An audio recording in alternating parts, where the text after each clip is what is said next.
ये 4 नियम हैं आयुर्वेद के। पहला नियम, खाना खाने के 1 घंटे बाद पानी पीना। दूसरा नियम, पानी को हमेशा घूट घूट भर के पीना। तीसरा नियम, कभी भी जिंदगी में ठंडा पानी नहीं पीना। और चौथा और आखिरी नियम, सवेरे उठते ही सबसे पहले पानी पीना। 4 नियमों का पालन जो भी अपने जीवन में कर सकता है वो वात पित्त कफ तीनों को संतुलित रख सकता है।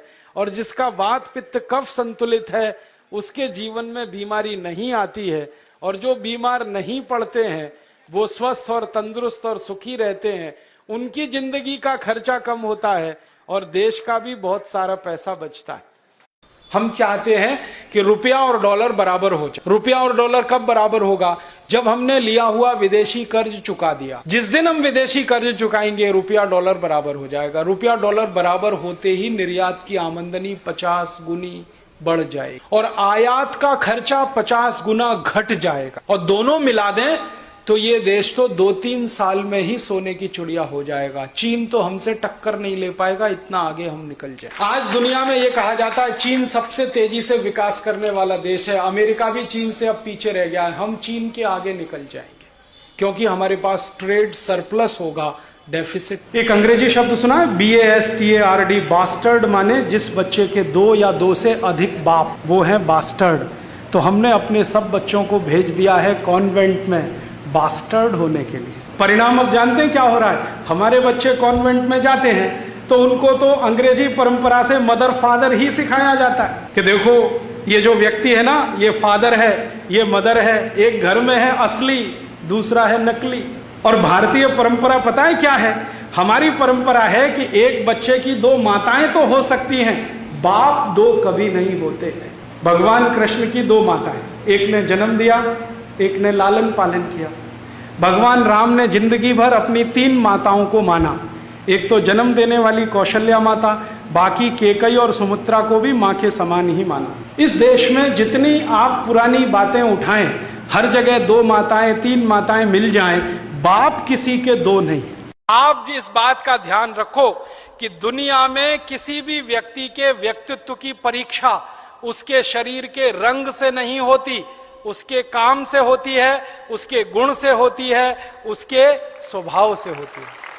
हर व्यक्ति का व्यक्तित्व नापा जाता है गुण, कर्म, स्वभाव से। वो इस बात से नहीं नापा जाता हाय कितना गोरा है, कोई नहीं कहता। अब कोई मर जाता है हमारे देश में तो उसके बारे में आपस में चर्चा करते हैं तो कहते कितना दयालु था, कितना देशभक्त था, कितना काम करता था समाज का। कभी ये सुना कोई कहता ओ क्या गोरा चिट्टा था, मर गया बेचारा? कोई नहीं कहता।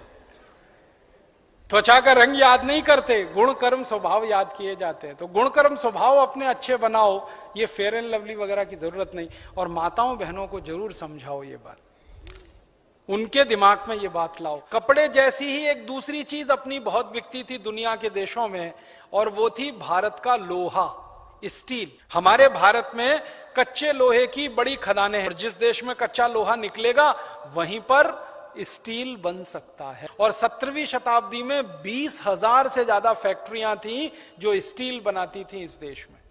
और इस क्वालिटी का स्टील बनाते थे इस देश में जिसमें कभी जंग नहीं लगता था।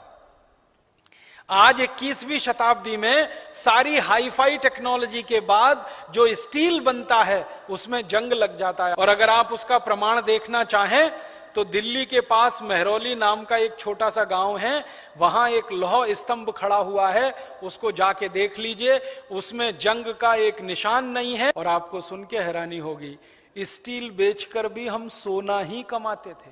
लोहा बेचा और सोना। आप दुकान में जाके कोई भी चीज खरीदो, पेन खरीदो, पेन 10 रुपए का कम से कम मिले। ये जो पेन बनाने वाली कंपनी के मालिक को एक बार मैंने पूछा कि तुम्हारा पेन जो 10 रुपए में मिलता है बाजार में, ये फैक्ट्री में कितने का बनता है? तो उसने कहा क्या करोगे जानकर? मैंने कहा पता होना चाहिए ना, लूट कितनी हो रही है मेरी। तो इसके मालिक ने मुझे बताया कि ये 1 रुपए में बनता है। फिर मैंने कहा इसके अंदर की जो रिफिल है तो उसने कहा वो 50 पैसे। तो माने ये पेन 1.5 रुपए का है। अब 1.5 रुपए का पेन आपको 10 रुपए में क्यों मिलना चाहिए? तो सरकार ये कहती है हमने इस पे टैक्स लगाया। तो टैक्स कितना लगा दिया?